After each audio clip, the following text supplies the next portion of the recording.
Praise the lord. యేసునామ స్మరణ ఉదయకాల కార్యక్రమానికి మీ అందరికీ ఆహ్వానం. ఈ ఉదయకాలం ఎలా ఉన్నారు?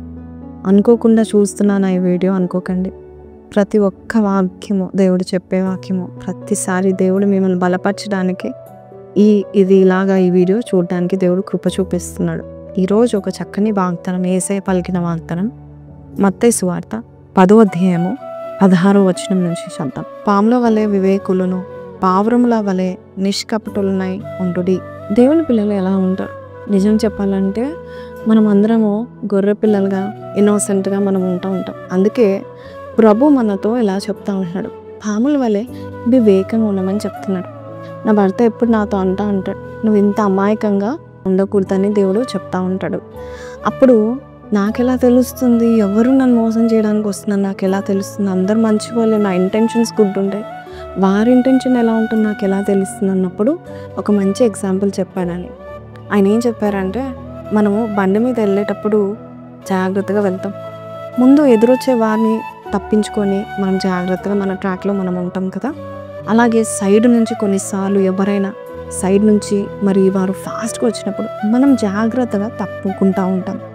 అంతేకాదు మనం మిర్రర్ నుండి వెనక వారిని చూస్తూ ఉంటాం. అలాగే నీవు కూడా మరి బండి నడిపించినప్పుడు ఎలాగ జాగ్రత్త తప్పించుకుంటూ ఉంటావో ఈ లోక ప్రయాణంలో కూడా ఎవరు ఎలాగ వచ్చి ఢీకొంటారో మనకు తెలియదు. కాబట్టి నీవు జాగ్రత్తగా నీ ట్రాక్లో ఉంటే దేవుడు మరి నిన్ను తప్పించడానికి నువ్వు ప్రార్థన చేస్తే ఆయనే నీకు వివేకం ఇస్తాడు అని చెప్తా ఉంటాడు. నిజమే, బైబిల్లో యోబు 28:28లో మరి చెడుతనం విసర్జించటే వివేకం అంట.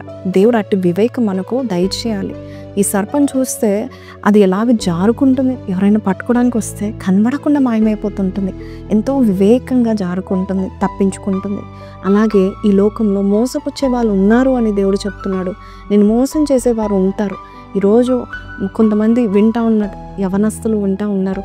అలాగే కొంతమంది బ్యాంక్ తరపున కూడా కొంతమంది మెసేజ్లు పెడతా ఉంటారు, మీ బ్యాంకులో ఇంత వచ్చిందని. తర్వాత అది స్కామ్ అని మనకు తెలుస్తుంది. సో మనం వివేకంగా ఉండి మనల్ని మనం తప్పించుకోవడానికి దేవుడు ఈ వాగ్దానాన్ని దయచేస్తూ ఉంటున్నాడు.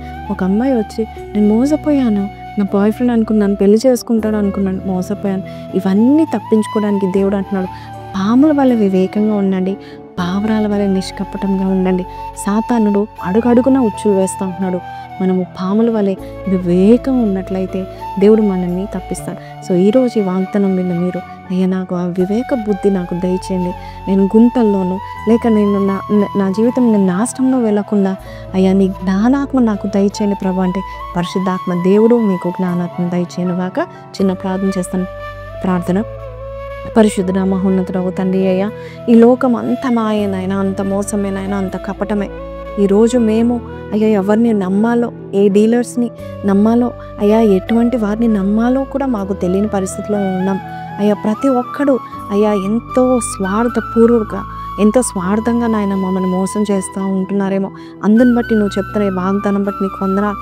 అయ్యా ఎవరితో ఎలా మాట్లాడాలో మాకు నేర్పించండి, అట్టి వివేకం మాకు దయచేయండి. ఏ పని పూనుకున్నా కూడా మోసం చేసే వారి నుండి మమ్మల్ని తప్పించండి, కీడు నుంచి తప్పించండి నాయన.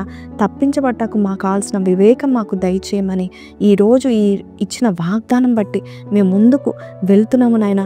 అయ్యా ఈ లోకం భయాందోళనమైన ఈ లోకంలో మేము ముందుకు జయశీలుగా మేము బయటకు వచ్చేలాగిన సహాయం చేయమని యేసు పరిశుద్ధ నామములో అడిగి వేడుకొంచున్నాం తండ్రి, ఆమేన్. సో ప్రేస్లోనండి, ఈరోజు ఈ వాగ్దానం విన్నాం కదా. దేవుడు మీతో ఈ వాగ్దానం ద్వారా మాట్లాడినట్లయితే, nobody can cheat me or betray me, God is giving me wisdom అని పెట్టండి. May God give you the wisdom. And don't forget to like, share and subscribe. See you tomorrow. Praise the lord.